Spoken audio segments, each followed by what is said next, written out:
e o país voltou a crescer. Tem um número enorme de outras reformas fundamentais que foram feitas. Né? Reforma trabalhista, importantíssimo. Né? Alguém, inclusive, eu estava vendo cálculos hoje, ontem, aliás, impressionantes. Por exemplo, o que a reforma trabalhista pode, de fato, levar à diminuição do custo Brasil, número um. Segundo, diminuição, inclusive, da inércia inflacionária e, em consequência, diminuição da taxa de juros neutra da economia, que essa, sim, é fundamental, aquela que, de fato, é o que mantém o equilíbrio determinado pelo Banco Central. Então, existe um conjunto enorme de reformas, além de lei da governança de estatais, etc., etc., etc., e que, portanto, é um projeto de sucesso e a inflação caiu. A inflação de 2017 foi a mais baixa em 20 anos. Não é?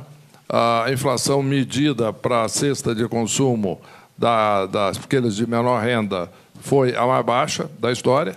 E, portanto, é um projeto de grande solidez que pode, de fato, ser apresentado à população. Portanto, eu acho que tudo isso é extremamente positivo. Quer dizer, alguém que fez um trabalho que deu certo e que tem resultado para mostrar, eu acredito que é uma vantagem sobre quem apenas tem discurso. Mas em relação a esse recorte dos candidatos terem apoiado o impeachment e terem se aliado em determinado momento, o senhor acha que há uma coincidência só de números ou, de fato, há uma dificuldade de ter sido ou está vinculado ao governo, tem uma dificuldade maior no discurso para a população? Pelo menos nesse momento da pré-campanha. Eu acho que é uma questão de estratégia política de cada um, de cada partido, não é? E, obviamente, de posição que ocupou. Quer dizer, note bem, eu fui ministro da Fazenda, tá certo? Então, eu tive um papel central no processo de reforma, no processo de condução da economia.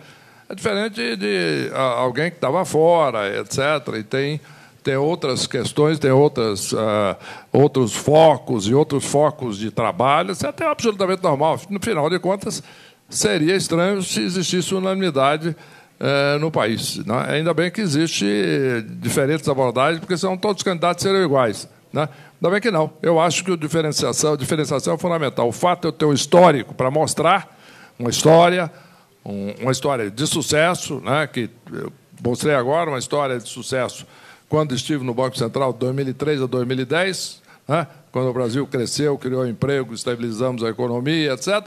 E, portanto, eu acho que isso é vantagem e não uma desvantagem. É uma vantagem de ter, em primeiro lugar, o histórico inquestionável e depois ter resultado a mostrar. Não é só discurso, basta dizer o que foi feito. Ministro, a gente vai ter agora uma pergunta aqui do Fábio Greck, do Sindifisco. Por gentileza, Fábio.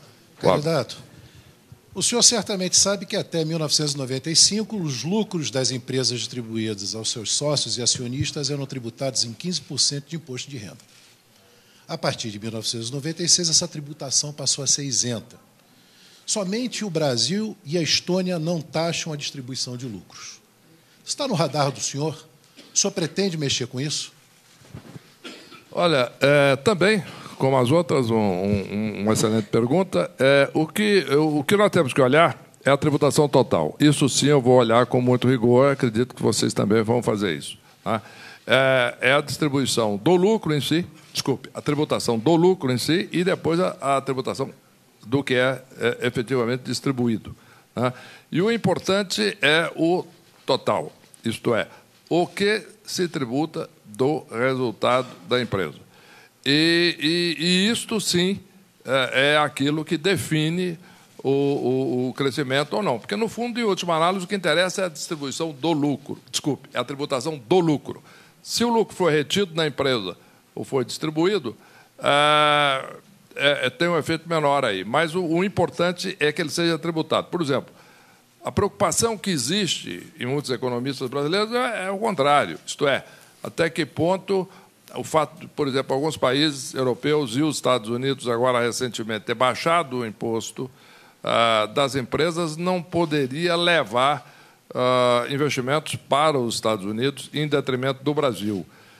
Isso sim, e isso gerou, inclusive, turbulência nos mercados, preocupação, etc., aumento de risco, etc. Eu acho que não. Eu acho que a tributação, como a tributação do lucro das empresas no Brasil, realmente é um pouco acima da média desse país, como, por exemplo, da nova tributação americana, mas eu acho que está correto e vamos, sim, olhar isso com todo rigor. Isto é, na medida que seja adequado uma tributação de dividendos, desde que a tributação total seja algo que obedeça à racionalidade econômica, à criação de emprego, etc., perfeitamente, porque a justiça tributária, de fato, é fundamental, né? Então, é isso que nós temos que trabalhar nessa direção. Mas, de novo, olhar a tributação total, isso é que é importante, não um pedaço apenas. Por favor, Paulo. As universidades públicas estão sucateadas e é muito difícil resolver esse problema na situação de complicação fiscal que o senhor conhece muito bem. Eu queria saber como o senhor se propõe a resolver isso e se o senhor acha que é necessário, por exemplo, cobrar pelo ensino nas universidades estatais, federais ou estaduais, lembrando que cobrar de quem pode, evidentemente, ou de todos, enfim, como achar melhor. Lembrando que o senhor estudou gratuitamente na Escola Politécnica da Universidade de São Paulo, né? O senhor se formou engenheiro lá. Certamente. A escola pública, de fato, foi fundamental na minha vida, não só na Escola Politécnica, mas também quando eu fiz o curso médio, né? No Liceu de Goiânia, e quando também fiz mestrado na Universidade Federal do Rio de Janeiro. Então, não há dúvida de que foi uma educação de escola pública, né, que, para mim, foi fundamental, porque viabilizou, de fato, o acesso a universidades e escolas de primeira linha, né? Agora, o que eu acho importante é o seguinte: em primeiro lugar, nós temos que restabelecer a capacidade do Estado de investir. Isso é em primeiro lugar. Você colocou muito bem. As universidades estão com restrição de recursos, como toda a administração pública. Não são, as universidades é fundamental. Mas isto é função do grande volume de despesas. Só o ano passado a despesa primária foi 57% do orçamento, no ano anterior 51%, quer dizer, uma parcela cada vez mais do orçamento ocupado com despesas da Previdência Social. Então, isso gera, como resultado, menos recursos para a educação, menos para a saúde, menos para a segurança.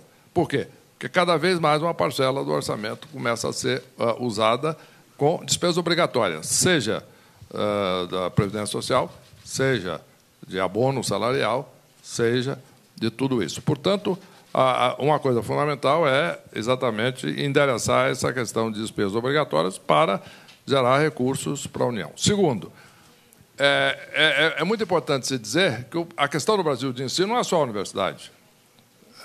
A questão mais importante até no ensino básico, fundamental. 67% dos alunos do ensino básico estão nos municípios, tá certo? E a questão aí dos municípios é a arrecadação, que esses anos de recessão simplesmente criaram uma situação de penúria nos municípios e, evidentemente, na educação básica. Então, a primeira coisa a fazer, nesse aspecto, é, em primeiro lugar, uma administração econômica que, de fato, garanta taxas elevadas de crescimento, em consequência de aumento de arrecadação, e aí nós vamos ter aumento da arrecadação dos municípios, permitindo investimento na educação básica e com, evidentemente, orientação técnica, uma política agressiva e forte do governo federal de qualificação, de treinamento, mas de apoio aos municípios. Segundo, e na universidade deve cobrar?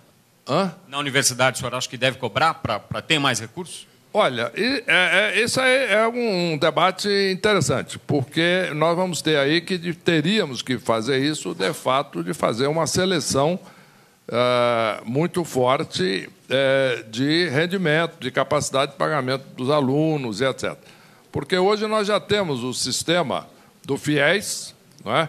Que financia exatamente aqueles alunos nas escolas privadas, aqueles alunos que não têm condições de pagar. Mas nós encontramos uma situação complicada no FIES, porque esta seleção é dificílima e tem encontramos muita coisa errada no FIES. Por quê? Porque exatamente é muito difícil você selecionar exatamente quem tem e quem não tem condições de pagar. Agora, o FIES é fundamental, não tem dúvida. inclusive para expandir a educação exatamente para quem não tem condições econômicas de pagar as escolas, e não pode ser só a educação pública. Mas eu insisto, primeiro nós temos que ver a questão... Vamos por partes. Vamos por partes, como já dizia um cidadão famoso. Então é o seguinte...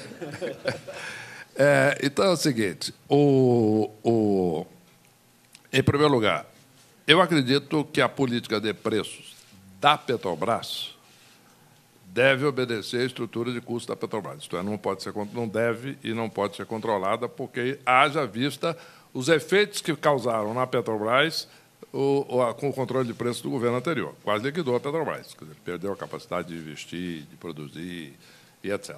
Isso quase sucateou a Petrobras. Então, é importante que a Petrobras possa praticar, como foi feito, uma administração em que, de fato, remunera os custos e dê capacidade à companhia de investir, aumentar a sua produtividade, etc, etc, etc. Isto, preço da Petrobras. Outra coisa é o preço na bomba, que aí tem a parcela de impostos. Muito bem. Eu tenho uma proposta que eu desenvolvi recentemente e que, certamente, eleito, vamos aplicar, que é uma criação de um fundo de estabilização de preços do combustível na bomba, que é um fundo de conceito similar aos fundos soberanos, por exemplo, do Chile, por causa do cobre, dos países do Golfo, por causa do petróleo, funcionando ao contrário. Isso lá é o contrário. Quer dizer, sobe o preço do petróleo, eles ganham mais. Ou sobe o preço do cobre, eles ganham mais. Então, eles capitalizam o fundo. Quando o preço cai, eles usam o fundo para compensar a queda de arrecadação. Isso no petróleo, no cobre. Aqui funcionaria um sistema inverso. Isto é, mas também o mesmo conceito, exatamente.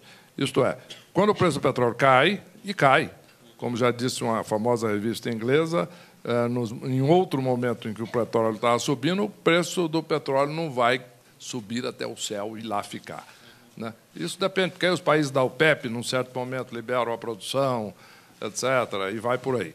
Então, aumenta os investimentos de gás de xisto nos Estados Unidos, é uma questão de tempo, é ciclo normal. Então, o que acontece? Quando o preço do petróleo cai, então é um momento em que se aumentam os impostos automaticamente, mediante fórmulas calculadas, em que esse recurso não iria para o Orçamento Geral da União para ser gasto. Ele iria para um fundo de estabilização. No momento em que o preço do petróleo subisse, esse fundo seria usado para compensar a queda dos impostos, que também seria automático. Então, esse fundo seria usado para compensar o orçamento da União, para manter a estabilidade do orçamento da União. Não ficar esse drama de subir e descer, dependendo do ajuste de impostos conforme o preço do petróleo. Portanto, isso estabeleceria um procedimento automático que estabilizaria o preço na bomba, e a Petrobras faria a sua política normal de preço, etc. A Petrobras, agora, partindo na segunda parte da sua pergunta, a Petrobras já tem um grande número de acionistas minoritários, tá certo? Que são privados, que estão na Bolsa. Então, é muito importante caracterizar que esta é uma das razões pelas quais é necessária uma política profissional de administração da Petrobras, de gerência, etc., e de governança. Eu acredito que uma proposta poderia se evoluir, aumentar a participação privada na Petrobras, não, note bem, não vender a Petrobras para privatizar, no sentido clássico que foi da pergunta, e muitos fazem essa proposta, vamos privatizar a Petrobras. É bonito, né? Aí nós vamos criar um monopólio privado, certo? Isso é perigoso. Isso é muito ruim. Monopólio privado, não. Mercado competitivo é outra história. Mercado privado competitivo, perfeitamente. O livre mercado está muito bem. Agora, monopólio privado é outra conversa. Isso aqui não é. Então, o que acontece? Nós precisamos criar aí um cuidado para não criar monopólio privado. Então, eu acho que uma participação do setor privado, aumentando a participação de ações detidas pelo público na Petrobras, criação de mecanismos de governança como os propostos para a Eletrobras, por exemplo, é muito importante. Seria uma pulverização do capital da Petrobras. Pulverização do capital, exatamente. E o governo perderia o controle. Você teria um grupo de controle. Isso aí é uma coisa que pode evoluir com o tempo, na medida que seja assegurada uma administração profissional. E aí temos uma participação da União. Agora, não necessariamente no controle no sentido político, Entendi. porque aí deve ser garantido sempre, cada vez mais, uma administração profissional da Petrobras, dando resultado para a empresa. Entendi. E também, uma outra coisa, aumentar também, gradualmente, a competição no setor.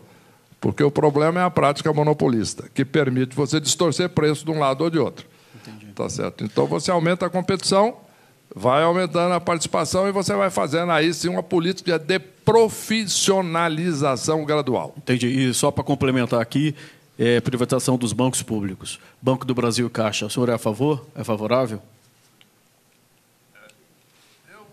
Eu acredito que o mesmo conceito deve ser aplicado, que é uma coisa gradual. O Banco do Brasil também tem acionistas minoritários na Bolsa, já busca e tem que atender os resultados, porque senão o preço das ações do Banco do Brasil despenca, tá certo? Então, muito importante, o Banco do Brasil já tem uma administração nessa linha. A Caixa Econômica está sendo preparada para isso, com os novo estatuto e etc. Eu acho que, com o tempo, nós podemos até pensar, sim, em abrir o capital da Caixa, começar a vender participação privada. Agora, certamente, o que não é solução de curto prazo é vender, por exemplo, o Banco do Brasil para um outro grande banco nacional. Espera aí. Aí não, aí vai criar oligopólio. Tá certo? O que nós precisamos é devagar, sim, e fazer o que foi feito no Chile, por exemplo, em alguns casos. Você vai aumentando de novo a pulverização do capital, a profissionalização. Tudo tem que ser feito com responsabilidade e tendo em vista o interesse público, que, no caso de banco, é serviço eficiente, taxa de juros competitiva e evitar oligopólio. Por falar em responsabilidade e eficiência, uma coisa que se fala muito é na reforma da Previdência que o senhor tentou fazer, não conseguiu. O projeto do governo foi considerado muito duro, foi modificado no Congresso, mas, mesmo assim, não se conseguiu aprovar. Ou seja, a base governista não conseguiu levar essa proposta ao plenário. Como é que o senhor, presidente, conseguirá fazer com que essa reforma da Previdência seja aprovada? O senhor fica com o texto que está aí? Como é que o senhor vai enfrentar as corporações? No caso, especialmente Legislativo, Judiciário, Ministério Público, que são os que têm as aposentadorias mais altas e que são completamente contra a reforma da Previdência. Estou brincando. O que eu acho é o seguinte, em primeiro lugar, o que houve no debate da reforma da Previdência foi um debate que me pareceu extremamente produtivo, tá? Onde se discutiu exatamente, amplamente no Congresso, na Comissão Especial da Previdência, etc., e se chegou a um projeto que foi um projeto objeto de um acordo. Não foi unânime, evidentemente, mas foi um acordo que ainda viabiliza uma reforma da Previdência eficaz. Tá certo? Com um nível de diminuição de despesas fiscais bastante consistente com a estabilização da dívida pública brasileira e queda no futuro, e geração de superávites primários no futuro, etc. Em resumo, foi um negócio positivo. Agora, é um projeto positivo, melhor dizendo, o que está. Agora, evidentemente que a reforma da Previdência é controversa em qualquer país do mundo, não há dúvida. Não há país onde se faz uma reforma da Previdência normal. Agora, eu acho, para ser bem objetivo nessa resposta, o seguinte: a discussão não é se vai ser feita uma reforma da Previdência no Brasil, é quando. Porque vai ser feita uma reforma da Previdência no Brasil. Isso é inevitável. Por quê? Basta ver o que aconteceu em alguns países europeus que se recusaram a fazer, Grécia, por exemplo. Um determinado dia, quebrou o país, quebrou a Previdência, o governo teve que, no primeiro ano, parou de pagar as aposentadorias, salário também, depois retomou, mas aí cortou o valor da aposentadoria de aposentado. Uma vez, 2 vezes, 3 vezes, 4 vezes, e foi embora. Por quê? várias vezes. Por quê? Porque tinha que adequar a capacidade do orçamento. Portanto, eu acho que a reforma da Previdência vai ser feita. Mas o maior problema da Previdência não é nem esse. Isso é grave. Mas tem um problema maior, que é a desigualdade. Os 20% da população de menor renda não conseguem ter carteira assinada por 35 anos e fazer, portanto, contribuição por 35 anos. De acordo com as normas da Constituição atual, portanto, estes que têm menor renda se aposentam por idade, a 65. Então, quando nós dizemos que o tempo médio de aposentadoria no Brasil para homem é 59 anos e meio, mas isso por causa dos salários elevados, que tem média muito mais, 53, 54. Os salários mais baixos têm média de aposentadoria de perto de 65. Então, o que é que acontece? Isso é uma desigualdade brutal.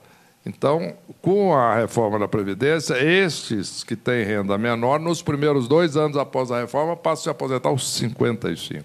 Fala, mas então não vai ter ganho? Vai, porque aqueles que têm renda mais elevada, que se aposentam hoje, mais jovens, começam com 55 e depois vão subindo até os 65. Então, tem ganho, sim, importante, porque a diferença está nos salários e nas rendas maiores, não é na baixa renda. O da baixa renda hoje paga o preço, mas ele não será prejudicado pela reforma da Previdência, muito pelo contrário, será beneficiado.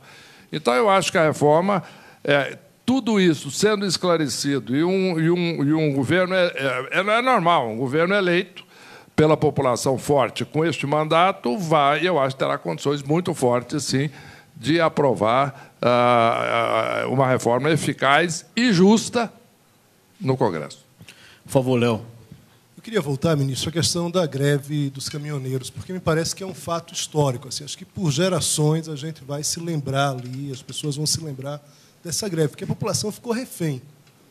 Efetivamente, ali as pessoas ficaram sem dinheiro, sem combustível, tinha o risco claramente de desabastecimento. Queria que o senhor fizesse uma avaliação em relação ao que houve. Faltou planejamento, por exemplo? O senhor disse aqui, olha, meu plano seria esse. Por que não foi implantado? Faltou plano de contingência? Faltou inteligência? Afinal de contas, alguns avisos foram dados de que aquilo pudesse vir a ocorrer. A popularidade do presidente atrapalhou nisso? Como é a avaliação do senhor, que participou, de certa forma, dessa política, nessa greve, que, de fato, foi um episódio importante para a vida brasileira? Vamos começar digamos, pelas últimas perguntas da sua série sobre esse assunto. É o seguinte,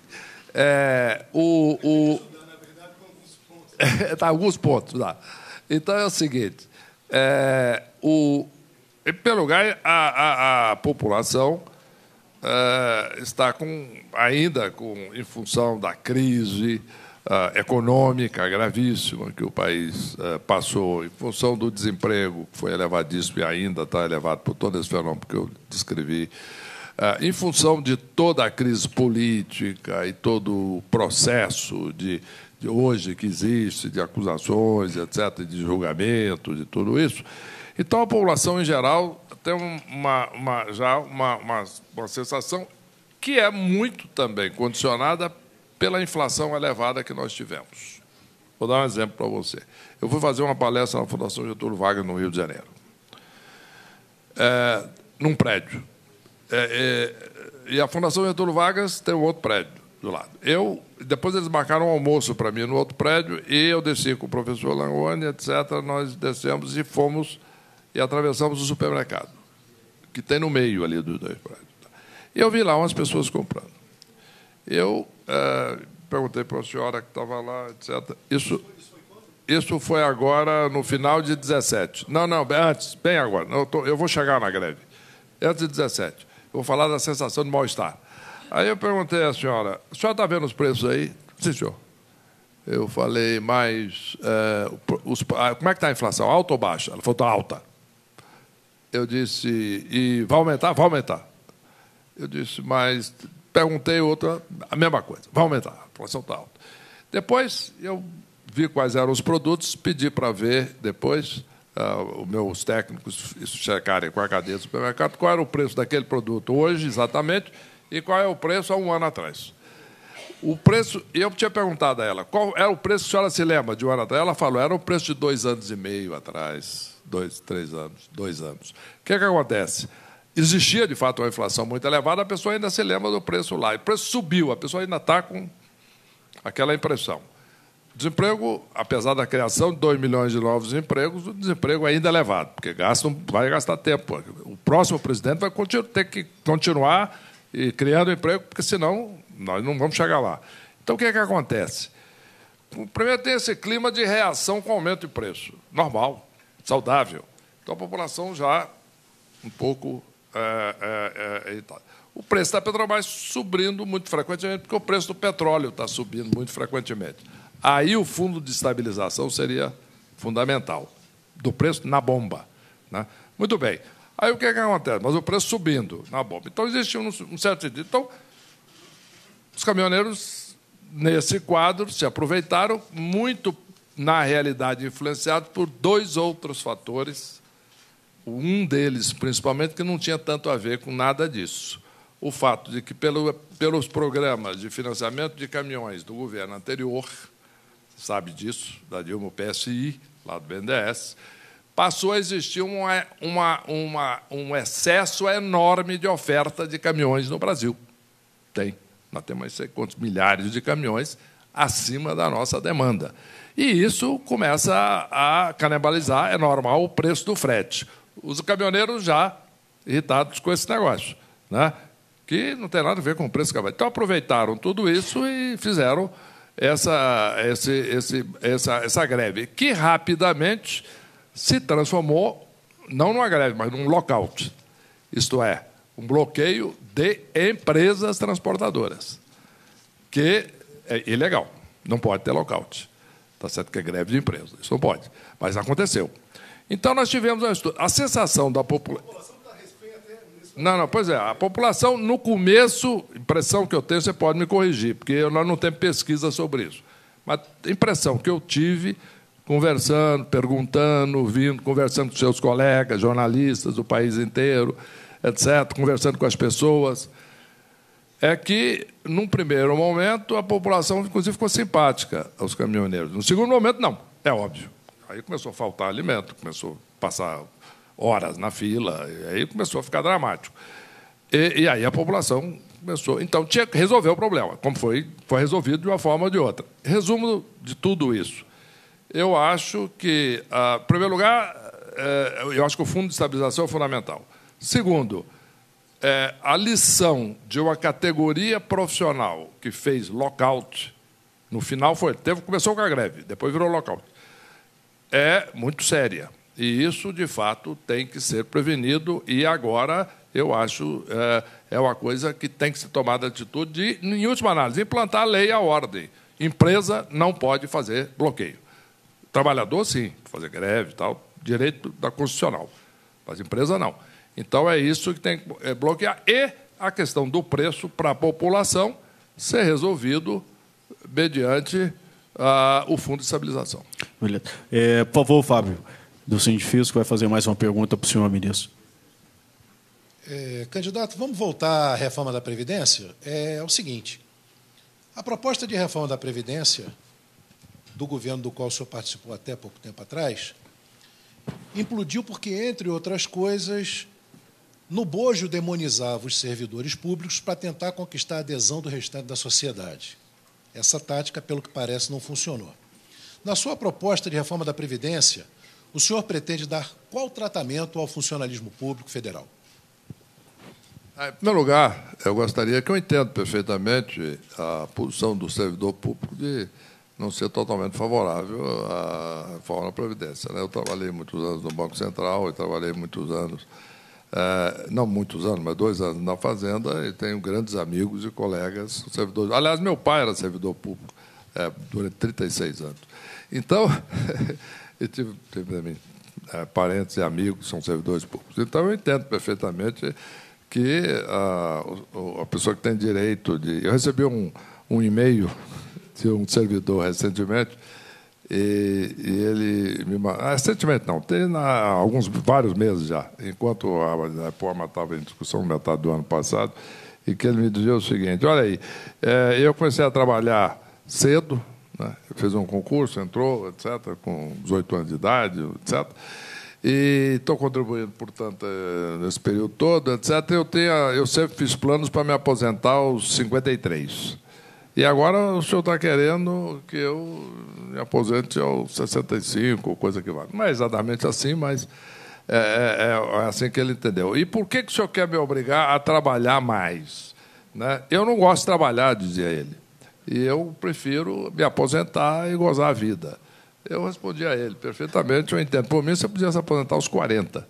Agora, o problema é o seguinte: alguém tem que pagar a sua aposentadoria. E esse alguém é o povo brasileiro que está tendo dificuldade. Em relação aos servidores públicos, eu acho que a proposta tem que ser uma proposta baseada no fundo, no FUNPRESP, que é o que está lá, né, onde o servidor faz a contribuição compatível com o seu salário e que seja, como em qualquer país do mundo, um fundo autofinanciável, certo? Que tenha recursos para pagar a aposentadoria integral do funcionário, mas que não seja paga pelo trabalhador que ganha o salário mínimo, que está ajudando, através das suas contribuições, pagar o salário, uma aposentadoria elevada do servidor. Eu não sou nada contra o servidor que se aposente com um salário integral, desde que ele ou ela tenha feito as contribuições para financiar isso. Eu acho, aliás, saudável alguém fazer poupança a vida inteira, inclusive através do FUNPRESP, por exemplo, que é um bom conceito. Eu, inclusive, discuti com autoridades de diversos países. Tem vários países que têm isso, inclusive, para toda a sociedade. Países menores é mais fácil gerenciar isso. Não é só para o servidor público, esse conceito, e que as pessoas contribuem de acordo, sim, com o seu salário profissional, e o fundo tem, sim, condições de pagar depois a aposentadoria integral de todo mundo. Mas eu acho que esse problema resolve a preocupação dos servidores. Por favor, Paulo. Todo governo diz que a saúde é uma prioridade. Porém, logo que começa o ano, tem um contingenciamento dos gastos e a saúde é a que é mais prejudicada. Eu sei que, quando aprovar a reforma da Previdência, como o senhor disse, tudo vai ser resolvido. Só que isso vai demorar um pouquinho. Quer dizer, se o senhor for eleito em 2019, o senhor vai se deparar com esse problema, tem que cumprir regra de ouro, tal, aquelas coisas todas. E aí, vai ter um contingenciamento da saúde de novo? Não. Em primeiro lugar, eu gostaria de dizer o seguinte: não há um contingenciamento da saúde. E há aí uma confusão importante. Quando se estabeleceu o teto de gastos, estabeleceu-se o teto de gastos gerais, para todos os gastos. Para a saúde, não se estabeleceu um teto, estabeleceu-se um piso, é o contrário. É um valor mínimo, corrigido pela inflação, etc., de acordo com o teto. O critério de correção mesmo do teto, mas tem um mínimo. Só um esclarecimento, eu não estou falando do limite dessa PEC que foi aprovada. Estou falando do contingenciamento que acaba tendo todos os anos em função do orçamento. Não, mas o mínimo condicional tem que ser obedecido pela Constituição. Essa aí não pode ser contingenciada. O mínimo condicional, o contingenciamento existe no geral, mas não pode afetar o mínimo condicional. Então, que é o gasto total da saúde. Nós já, inclusive, porque nós antecipamos um pouco aquela escadinha que tinha para a educação e um pouco para a saúde, de mínimo, e nós já antecipamos há alguns anos aquilo que prevaleceria em 19 e já colocamos lá como mínimo condicional aquilo que só chegaria em 19 e já está lá. Portanto, não há como contingenciar isso. Em dito isso, eu acho que pode ser muito melhorada, sim, a gestão de saúde. A informatização já foi feita, em boa medida, em cerca aí de uns 30% a 40% das unidades, mas aí nós temos que prosseguir isso, informatizar todas as unidades, porque essa questão de hospitais, por exemplo, tem uma questão muito grande de escala, hospitais muito pequenos, não têm muita capacidade de atendimento, acesso à tecnologia, etc. Então, nós temos que colocar tudo em rede, tá certo? Informatizada, de maneira que ele possa usar recursos de dados, de exames, de tecnologia de hospitais maiores e, portanto, a informatização aí é fundamental para modernizar o sistema de saúde. E, de novo, é questão de treinamento, de recursos, de orientação e também do sistema de saúde dos estados e do município, não só o federal, que é o mais importante, mas também. Em resumo, eu acho que nós temos que informatizar, temos que melhorar os procedimentos e, em última análise, o que eu digo também é o seguinte, quer dizer, dentro deste quadro é muito importante também a prevenção. Quer dizer, isso é uma coisa que não se discute muito no Brasil. O problema da prevenção. Quer dizer, não é a prevenção de esperar o sujeito ficar doente, a senhora ficar doente, e aí vamos tratar do que for. Não. O problema de prevenção é fundamental. Que prevenção? Em larga escala. Isso, não, é muito mais sério do que parece isso. Nós estamos falando de esgoto, obras e saneamento, em geral, que é negligenciado no Brasil, é fundamental, isso é fundamental para a saúde, para evitar, de fato, as pessoas ficarem doentes, propagação de doenças, a questão da água tratada, né? Eu analisei algumas situações em alguns estados aí preocupantes, tá certo? Onde não houve, os estados não fizeram, isso é no âmbito municipal e estadual, não fizeram os investimentos adequados. E tudo isso levou a um tratamento cada vez mais deficiente da água, porque a água começa a passar mais rápido que o tecnicamente recomendável, e tudo isso começou a deteriorar a qualidade da água. Então, isso tudo é fundamental, além de vacina, etc., que são coisas mais específicas. Então, acho que tem todo um processo de saneamento, seja de água, seja de esgoto, seja de prevenção, seja de educação, e a educação, falando agora também da educação período integral para as crianças, com boa alimentação, etc., etc., que previne também doenças, tá certo? Não só educa a criança e prepara ela para o futuro, mas previne doença também, providenciando, através do período integral, boa educação, não só boa educação, mas também boa alimentação, e etc., etc., etc., e prevenção. Então, em resumo, existe um conjunto de ações integradas, onde, com a informatização do sistema, com o reforço do sistema único e universal, etc., e com o crescimento econômico, o aumento do emprego, o aumento da renda das famílias, tudo junto, com o aumento da arrecadação também dos estados e dos municípios, dando condições a tratar melhor da água, do esgoto, e com a orientação técnica do governo federal, e verbas específicas alocadas para isso, eu acho que o efeito pode ser gigantesco e muito consistente com o que foi feito com sucesso em outros países. Eu analisei, por exemplo, situações de alguns países da Ásia, que é impressionante a melhora. É impressionante o que se conseguiu fazer nessa área lá e como se aumentou a expectativa de vida de forma dramática. Medidas, às vezes, que parecem simples, por exemplo, medidas de higiene, além de água, de esgoto em regiões mais pobres, é uma coisa que tem um efeito impressionante. Portanto, eu acho que é um conjunto muito grande de ações que tem um efeito adequado. Ministro, a última questão da sabatina agora vai ser feita pelo Cláudio Damasceno, que é o presidente do Sindifisco. Por favor, Cláudio. Ministro, em nome do Sindifisco Nacional, Sindicato dos Auditores da Receita, eu gostaria de agradecer pela presença. Infelizmente, durante o período que o senhor esteve à frente do Ministério, nós não tivemos a oportunidade de conversar, mas é bom que o senhor esteja aqui agora, porque um dos assuntos que certamente nós iríamos conversar, ministro, é sobre um estudo que o Sindifisco já faz há vários anos e que mostra que nós temos graves deficiências no nosso sistema tributário nacional atualmente. Um deles é que a tributação sobre o consumo do Brasil hoje representa mais de 50% da carga tributária, enquanto que a tributação sobre o patrimônio e a renda estão ali em torno de 29%, 25% na renda e 4% apenas no patrimônio. Isso diverge muito da situação que encontramos em outros países, onde justamente a tributação e a renda têm uma tributação muito maior do que a tributação sobre o consumo. Nós estamos falando da regressividade do sistema tributário, que acaba penalizando, né, as camadas mais pobres da população.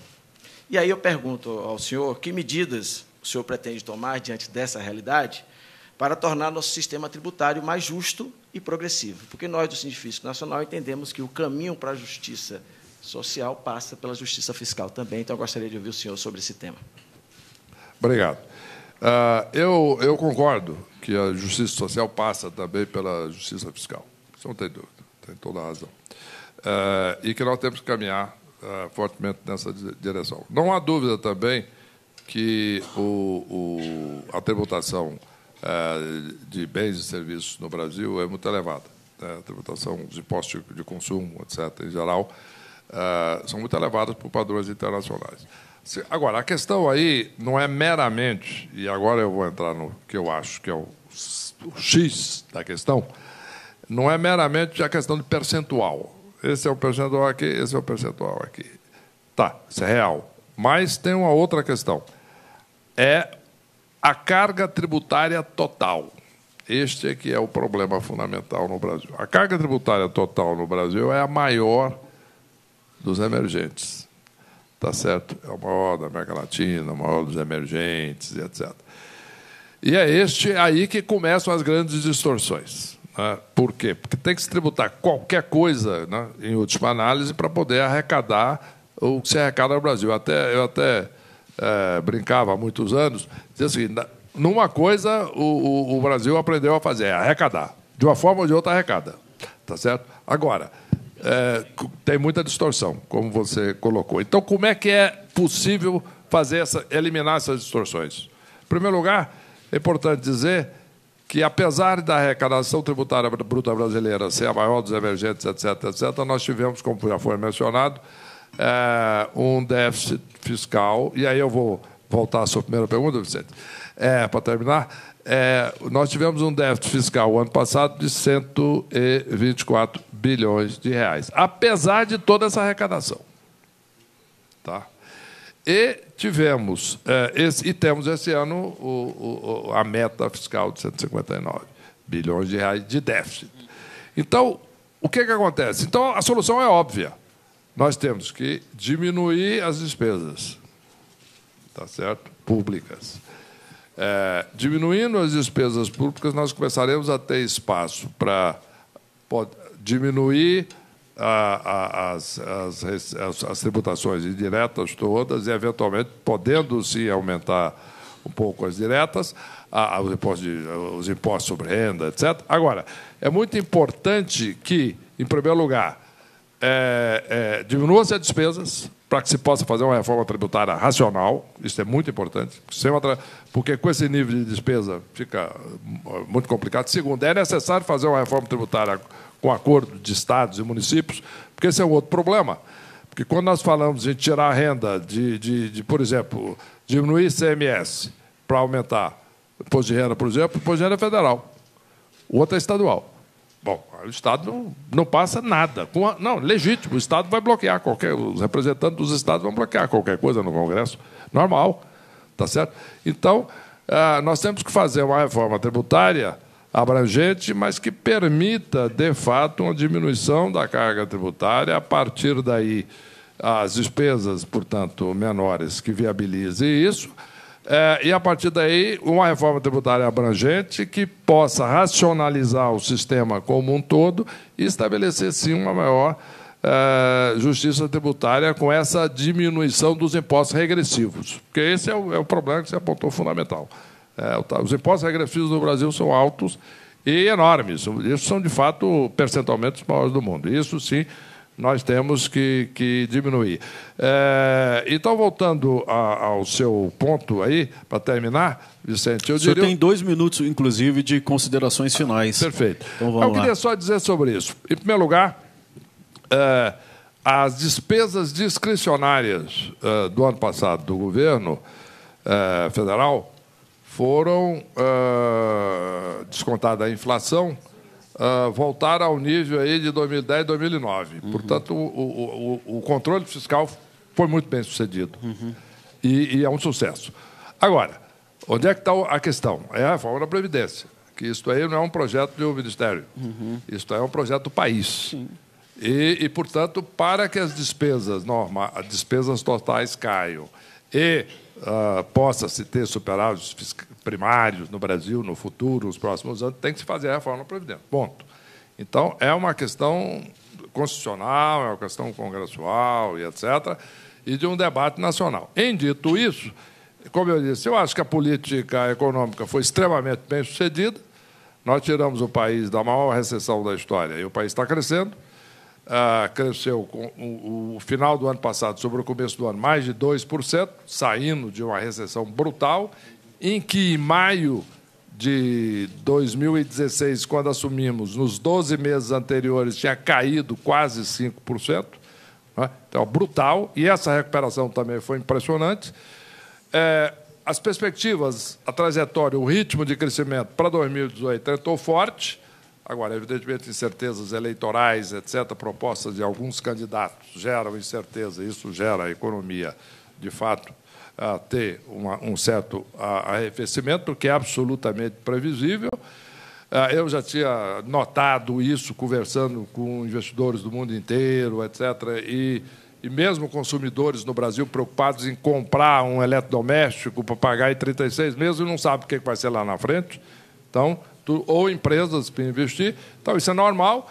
Mas, de novo, eu acho que tudo isso tenderá a ser resolvido e vai ser resolvido com as eleições, com os resultados das eleições, quando nós temos bastante segurança que teremos condições de vencer as eleições e, aí sim, implantar essas políticas que vão assegurar uma taxa de crescimento dos próximos anos, não de 2,5% ou 2% ou 3%, mas eu acho que o Brasil pode crescer, sim, até 4% ao ano, em média, nos próximos anos, com políticas racionais, com criação de emprego, com renda e com manutenção de inflação baixa, como já conseguimos. Muito obrigado e vamos em frente. Ministro, em nome do Correio Brasiliense e do Sindifisco Nacional, gostaria de agradecer a sua presença. Foi muito bom.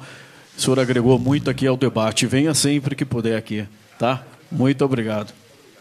O Sindifisco gostaria de entregar para o senhor as propostas deles aí tributárias.